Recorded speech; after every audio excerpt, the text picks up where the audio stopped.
જય શ્રી કૃષ્ણ, જય યોગેશ્વર, હર હર મહાદેવ, જય દ્વારકાથી. તો અમે અત્યારે હું પીયું આવી ગયા છે મામાના ઘરેથી પાછા. હું બોલો સવી? હા, એ તો છવી તો આવે જ તે. કે તો પીયું મામાના ઘર કેવી મજા આવી? કે બહુ મજા આવી કે ઊંઘ ન આવી પીયું? હા, તમારે કેવા અમે આમ સરપ્રાઈઝ આપીને આવી ગયા ને પ્રિયા? ક્યારે સરપ્રાઈઝ આપી? કાલ સાંજે. કાંઈ સરપ્રાઈઝ નહોતી, અમને ખબર જ હતી. હું આ ત્યાં આવી ગયો તો થેપલા અને ઘી ના લોંદા લઈ લઈને ખવાઈ ગયા છે. એ તો ન બતાવું તો પણ પ્રિયાંશે થોડાક હેરાન કર્યા ને એમાં ન બતાવવાનું. બપોરે ખાલી દાલ રાઈસ જ ખાશું આપણે, કાંઈ નહીં. તો દાલ રાઈસ જ બનાવશું, બીજું કઈ બનાવશું નહીં. કાલ અમે દાલ રાઈસ, ખમણી અને ભાજી અને રોટલી એટલું વાનું હતું. ના ચેવડો સાંજે બનાવ્યો હતો મકાઈનો. અચ્છા, તો કાંઈ નહીં, ચાલો હું અત્યારે એટલો મારા હાટું વેચો લાગે બાહુ. તો ચાલો વાગી ગયા છે 9:15 અને છોકરાઓ પણ ઘરે આવી ગયા. હા હા, એમ થાય તે હુવાય ન મળે. કેમ કેમ કેમ? ગાડલા બહુ નાના હતા. હું નાના હતા ગાડલા ગાડલા તો એમાં તું ક્યાં કેવડી મોટી છો? ગાડલું નાનું હતું. પૂછજો તો અહીંયા નાઇટ કેમ્પમાં કેવી મજા આવી? ખબર છે કેમ મેં મનું તારું આવી? કેમ કેવી મજા આવી? આંજે બાજુ ડાન્સ જોનો એમાં લુંગી ડાન્સ છે. તમારે લુંગી ડાન્સ આવ્યો પછી? બધા છે ને ડાન્સ જ કરવા મળ્યા. હવે તો અમારું ઓલું નો હાથમાં બાંધ્યું હોય રૂમાલ ને યામ આમ કરો. અને જમવામાં મામા હમ રાતના હમ ગુલાબ જાંબુ, ભયાસના ફેવરિટ. પૂરી, હમ પનીરનું શાક, છાશ, તો તને બહુ મજા આવી? પાપડ અને મંચુરિયન. તને બહુ મજા આવી છે ને? તો તાર ફેવરિટ વસ્તુ જ હતી હયાંશને તો. અને આ પીઓ હરખાઈ ગયો, ભાઈની દીદીની આવ્યા ને તે. અને અહીંયા તો પ્રેમ હોતો ને થવા માંડ્યું હગી બગી. મોર્નિંગ મિત્રો, કેમ છો તમે બધા? એકદમ મજામાં જશો ને તમને લોકોને જય શ્રી કૃષ્ણ, હર મહાદેવ, જય માતાજી, જય યોગેશ્વર ને જય સ્વામિનારાયણ. તો ગુડ મોર્નિંગ સાથે સવારમાં જ તે આપણે વૃક્ષોને પણ ગુડ મોર્નિંગ. અને શું વાત છે, આજે વૃક્ષો પણ પાનખર ઋતુ ક્યારે આવે ને નથી ખબર, પણ ઉપર પાન ખરતા હતા લીંબુના ઝાડમાં. એટલે ભેંસું પૂછતી હતી કે પાનખર ઋતુ નથી આવી ને એમ. તો તમને ખબર હોય તો કોમેન્ટમાં જણાવજો. અને અત્યારે મોસમનો અપડેટ આપું ને તો સવારે યાર 10 વાગે શું મોસમનો અપડેટ હોય? મોસમ સારો જ હોય સવારે 10 વાગે. અને આજે પ્રિયાન છે જો ધબધબાટી બોલાવી છે ઘરમાં આવતા વેત જ, કેમ કે તમને ખબર જ છે. અને મમ્મી આ કેમ પતંગ લઈને ફરે છે? Mummy good morning. Very good morning. તો આ કેમ પતંગ લઈને ફરો છો તમે? તો શું કરવાનું હવે? હે? કે તો પતંગ અમે લઈને નાના હતા ને તો હાવણી લઈને વાહે થાતી ને એટલે પતંગ લઈને ભાગી જતા. આની વાહે હાવણી લઈને નથી થવાતું. હા, આ જો ને એની માના જા પતંગ આપે એની માના માકા લાડલા માકા લાડલા બિગડી ગયા. આ છે પ્રિયાંશ. હમણાં જોજો અડ્યું ને મમ્મી ત્યાં જ થયો.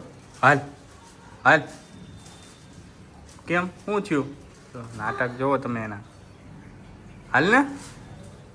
તો રેશમા ઇઝ અ બેક. અને તમારા ચાહકો તમને યાદ કરતા હતા કે રેશમા વગર વ્લોગ અધૂરો લાગે છે. તો પછી જોયું ને, મારી વગર તમે અધૂરા છો ને એમ ચાહકોએ જોઈ મને યાદ કરે. તું પાછી અમાર વગરની અધૂરી હતી કે નહોતી? હમણાં હોય ને એ મમ્મી, આ થોડુંક તો દરજ સંભાળતો જ બાને હુવા ટાઈમે. બા બા ટાઈમે બોલાવતો હશે. ઓકે, સી ટાઈમે જ નથી યાદ કર્યો. સી ટાઈમે બોલાવતો બે ટાઈમ બાને યાદ કરે પીયું અચ્છા, કમ્પલસરી. હા. એક સુવા ટાઈમમાં અને એક એક છીછું આવે ને ત્યારે. છીછું આવે ત્યારે. સરસ. તો મમ્મી સુવિચાર થઈ ગયા આજનો? મને સોચી છે ને. પણ સુવિચારમાં એવું છે, તું પાછો મને એમ કે તમારે આવો નહીં આપવાનો, મને આવડે એવો આપું. હા તો વાંધો નહીં, હાલો. બાકી જઈ ગયા. તો પછી તમે ના, કહો. મમ્મી અહીંયા હોય આવડી મોટી. ઈ આ હોય છે ને અહીંયા કચરામાં નીકળી.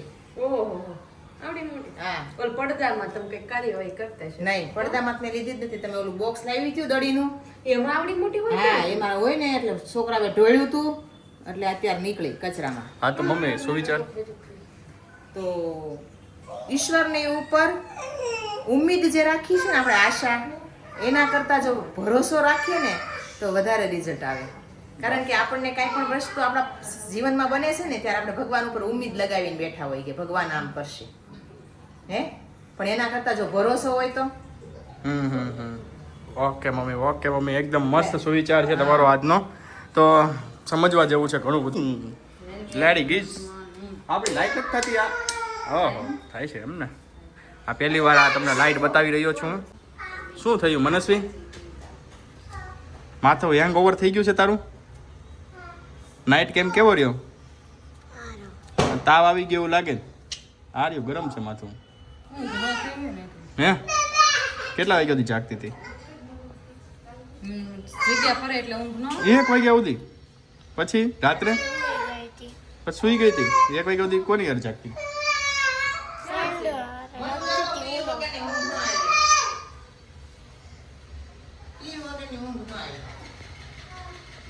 1 વાગ્યા સુધી તો જાગતી? એના પાસે જગ્યા નહીં બહુ મોટી.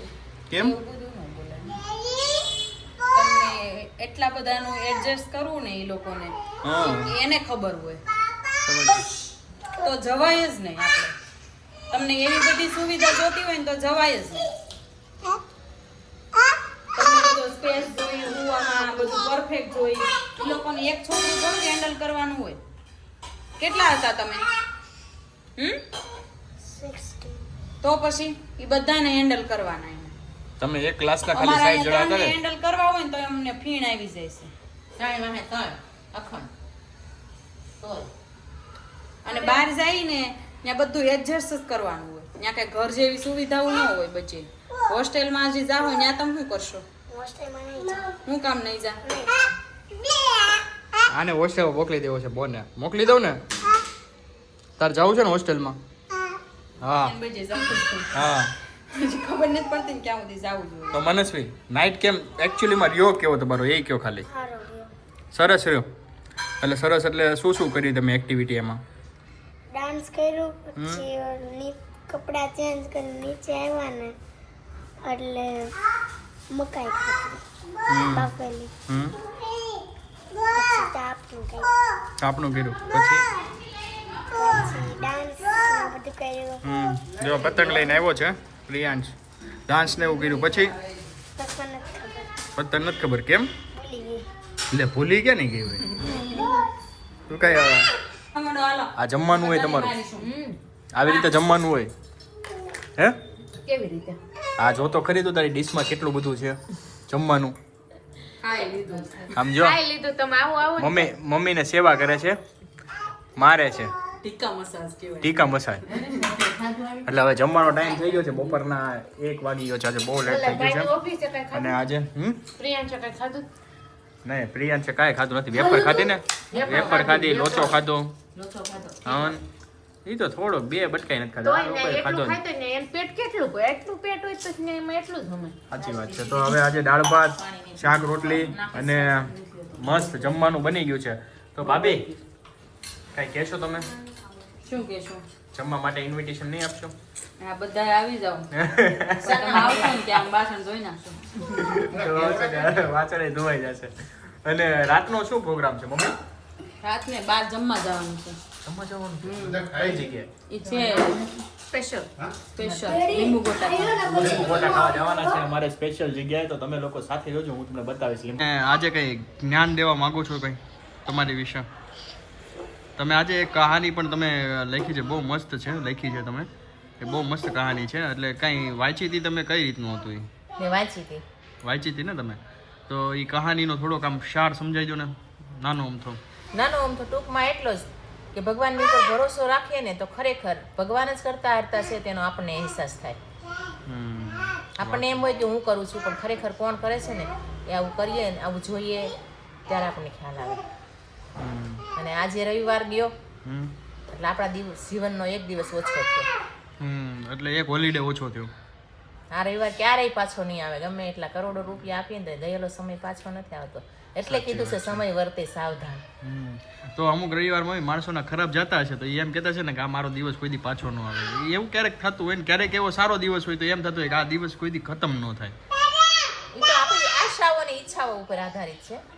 બાકી આપણા હાથની કોઈ વસ્તુ જ નથી. સમજી લે, જ્યાં સુધી જીવન છે ત્યાં સુધી સફળતાઓ મેળવવાની બધું જ કરવાનું. પણ એક વાત ચોક્કસ યાદ રાખવાની કે કરતા હારતા હું નથી. તમારી વાત તો 100% છે. અને પ્રશ્ન એક બીજો પણ હતો મને કે આપણે જે કરીએ છીએ એ કેટલું યોગ્ય છે. એટલે કરીએ છીએ એટલે આપણે જે સમાજલક્ષી કાર્ય કરીએ છીએ એવું લાગે છે તમને ક્યારેય? હા, એ તો આપણે જે કોઈને કાંઈ આપીએ છીએ, જે આપણા સારા, આપણી પાસે સારી વાત હોય, સારો વિચાર હોય કે સારા આપણને અનુભવો થયેલા હોય, કોઈને આપણે કહેવાય ને કે વહેંચીએ છીએ, તો એ સારી વાત જ કહેવાય ને. કારણ કે ખરાબ તો બધું બનતું જ રહેલું છે સમાજની અંદર. આપણે બધું બહુ જોઈએ છીએ કે આપણને જોયા પછી એમ થાય કે આવું ન થવું જોઈએ. તો જેટલું સારું છે એટલું તો માણસને કઈ રીતે ખબર પડે કે આ સારું ને આ ખરાબ? કેમ કે અત્યારે તો પૈસા જ સારા લાગે છે, મને એવું લાગે છે બધાને. પૈસા તો દરેક વખતે પૈસાની તો ખૂબ અતિ જરૂર જ હતી.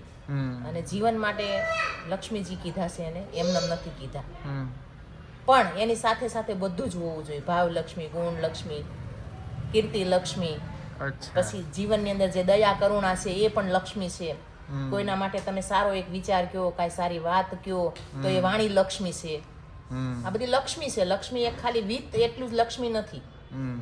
અને જે પેપર કરન્સી છે ને એ તો ખાલી એક છેલ્લા નંબર ઉપર આવે. સૌથી પહેલું તો શું આવે? માણસના જીવનની અંદર ગુણ, આવડત છે તે, કોઈના માટે સારું કાંઈ કામ કરવું તે, પરોપકારની ભાવના છે તે, આ બધું ખૂબ મનુષ્યને જ લાગુ પડે છે. બાકી કોઈને તો લાગુ પડતું નથી. 84 લાખ યોની છે ને રાહુલ, એમાં 4 કામ છે ને એ બધા સર્વ સમાન કરે છે. ખબર છે તને? કયું? આહાર, નિંદ્રા, ભય અને મૈથુન. આહાર એટલે બધા જ ખોરાક લેશે બધી યોનીમાં. નિંદ્રા બધાય ઊંઘે છે. પછી ભય, બધાને ભય છે, એટલે એનું રક્ષણ કરવા માટે આપણે મકાન બનાવીએ છીએ, આપણે શસ્ત્રોનું નિર્માણ કરીએ છીએ. તો પશુ પક્ષી છે એ પોતાના શરીરથી પોતાનું રક્ષણ કરે છે. કોક માળો બનાવે છે, આ તે બધું. અને એને ઈ ચોથા નંબરની વાત છે કે મૈથુન એટલે કે આપણા જેવું બીજાને ઉત્પન્ન કરવું. તો એ પણ બચ્ચાને જન્મ આપે છે, એ પણ એના બચ્ચાનું પોષણ કરે છે, પાલન કરે છે, રક્ષણ કરે છે. તો આ 4 કામ તો બધી જ યોનીમાં થઈ શકે. પણ મનુષ્ય યોની કેમ સર્વશ્રેષ્ઠ કીધી છે? એક પ્રશ્ન છે ને. સાચી વાત છે તમારી. 4 કામ જો બધે સમાન હોય તો મનુષ્ય યોનીને સર્વશ્રેષ્ઠ કેમ કીધી છે? કેમ કે મનુષ્ય એક એવો પ્રાણી છે કે જે સર્વગુણ સંપન્ન છે.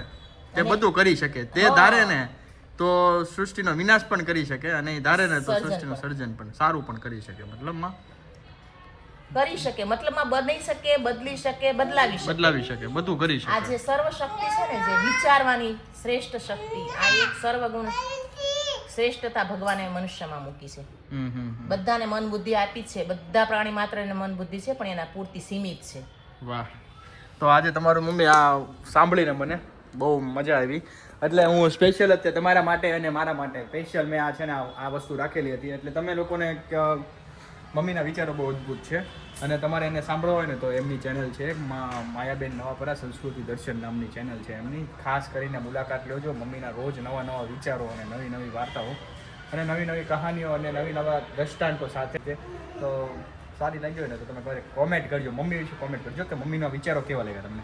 આજે એવું લાગે છે કે દિવસ બહુ ઝડપી ખતમ થતો હોય ને એવું લાગે છે. કેમ કે મમ્મી આમ જુઓ, સવારે છે ને કેટલા વાગ્યા હતા? સવારે 10:30 વાગ્યા હતા ને, તો અત્યારે જો ઓલરેડી વાગી ગયા છે 5:30. એટલે ઘડીકમાં દિવસ પૂરો થઈ ગયો ને એવું લાગે. રજા છે ને, રોજ ઓફિસે જતો હોય ને, રજા છે ને, કેમ જાય ને ઓફિસે બહુ લાંબો લાગે દિવસ. લાંબો ન લાગે, ન્યાય ખબર ન પડે ક્યારે ટાઈમ નીકળી જાય. પણ કહેવાનો મતલબ કામ હોય ને તો, કામ ન હોય ને તો નહીતર તો નીકળે નહીં. એટલે આજે શું છે કેમ બધું છે, આજે રેસુ ને બધા વ્યા ગયા, એટલે કઈ કામ તો રહ્યું નહીં મારી પાસે. કેમ કે શૂટિંગ બુટિંગ કઈ કરવાનું રહ્યું, એટલે હુઈ ગયો, એટલે ખબર ન પડી. બરાબર છે. જાગ્યો પછી બોરિંગ થઈ ગયો. બોરિંગ થઈ ગયો, એવું થઈ ગયું. ઉતાનો ભૂવો ને એટલે. અને અહીંયા મોસંબીનો પ્રોગ્રામ ચાલી રહ્યો છે, અને અમે જવાના છીએ અત્યારે. ભાઈ ને બધા નીકળવાના છે. દેશું ને બધા પહોંચી ગયા છે. લલિતામાં જવાના હતા અને બધી જગ્યાએ બેસવા જવાના હતા ભાભી ને લોકો. અને અમે પણ જવાના છીએ બધી જગ્યાએ બેસવા આજે. કેમ કે ઘણા દિવસથી મારા કાકાને ત્યાં પણ જવાનું છે બેસવા, તો ત્યાં પણ જોઈએ શું છે આજે. અને એ લોકોએ ફોન કર્યો તો કીધું હતું કે આવો તો અમારે ત્યાં છે ને રોકાઈ જાવ એમ આવજો. પણ આપણે એ પ્રિફર નહીં કરશું, પહેલાં જોશું ક્યાં જવું છે. કેમ કે જઈને પછી પાછા ઘરે આપણે આવવું છે ને બહારનો કંઈક પ્રોગ્રામ છે ને કે છે તો જોઈએ શું થાય છે. તો પપ્પા અહીંયા જ છે. પપ્પા ગુડ મોર્નિંગ. હા તો પપ્પા ક્રિકેટમાં કેમ થયું આજે? હા કેમ હારી જઈશ નકરું? એ હારી જાય નો રમે તો હારી જાય. વાત સાચી બીજું તમારી. શું કરવું? હા ત્યાંથી હારી જાય. આપણે કાંઈ એમાં ન કરી શકવી. સાચી વાત છે. ક્રિકેટ રમત છે એટલે એવું છે એમ ને. તો પપ્પાનો મંતવ્ય આવો છે ક્રિકેટ વિશે જરાક. કેમ કે પપ્પા આખો દિવસ ક્રિકેટ જોવે છે એટલે એને ખબર હોય કે ભાઈ કઈ રીતે શું પ્લેયરો કેમ હારી ગયા એવું કંઈક રીઝન તો એની પાસે છે ને કંઈક. તો પપ્પાને આપણે નિષ્ણાંત પાસે આપણે પૂછી લઈએ કે ક્રિકેટમાં કઈ રીતે ઇન્ડિયાની ટીમ ટેસ્ટ સિરીઝ ઇન્ડિયાની ટીમ હારી આઉટ ગઈ. ફોર્મ છે એટલે હારી ગઈ. આઉટ ફોર્મ છે એટલે હારી ગઈ. અચ્છા તો જો તમે સાંભળી લીધો છે ઇન્ડિયાની ટીમ અત્યારે આઉટ ફોર્મ છે. તો પણ યશસ્વી જયસ્વાલ, બુમરાહ પછી આ નીતિશ રેડ્ડી એ બધા તો ફોર્મમાં હતા. કેવા મસ્ત. એ 3 હાલે 3-4 હાલે તો 6 વાહે ન હાલતા હોય તો પછી શું થાય? તો એની માટે શું કરવું જોઈએ તમને શું લાગે? તે એવું કાંઈ નહીં, ટ્રાન્સફર કરી નાખાય, બદલી નાખાય. હમણાં એને બેસાડી દેવાય. જે નો રમતા હોય એને બેસાડી દેવાય. ચાલો તો અત્યારે મને ફોન આવે છે. હા Mrs wife my Mrs wife તમને બતાવે તમારી બધાની ચાહતી. હા બોલીએ. જો પૂછે છે ક્યારે આવવાના છે પણ આપણે એને શું જવાબ આપો ક્યારે આવવાના છે? કેમ કે આપણને લઈને ન ગઈ તો આપણે શું કહેવું એને? એટલે હા બોલો અમે હમણાં આવશું. અચ્છા તો છે કે તમે ફટાફટ આવી જજો અને ત્યાં અમે પહોંચીને અને લલિતામાં જવાનું છે અને લલિતામાંથી અમારે કાકાના ઘરે બેસવા જવાનું છે. બેસીને ત્યાંથી અમારે સાડુભાઈને ત્યાં પણ બેસવા જવાનું છે. એટલે બહુ બધું આજે કામ છે. પણ પ્રિયાંશ પણ તમને એમ કહેવા માગે છે. પ્રિયાંશ ક્યાં જવું છે આપણે? બહાર જવું છે તો પછી બધાને ટાટા તો કહી દો. પર્સ લઈને અરે અરે અરે ઊભો થઈ ચાલ વાંધો નહીં હાલ ભલે પડ્યો હાલ રોવાનો કીડી મરી ગઈ જો ને. અહીંયા તે બ્લોગનો ખતમ થાય છે અને તમને લોકોને કાલે ફરીથી એક નવા બ્લોગ સાથે મળીએ. પણ તમને લોકોને એની પહેલાં પ્રિયાંશ પાસે તમને bye bye see you tata કહી દો. Bye bye see you tata કહી દો. Bye bye see you. કાલે આવજો કે આવજો આવજો. ચાલો તો કાલે મળીએ.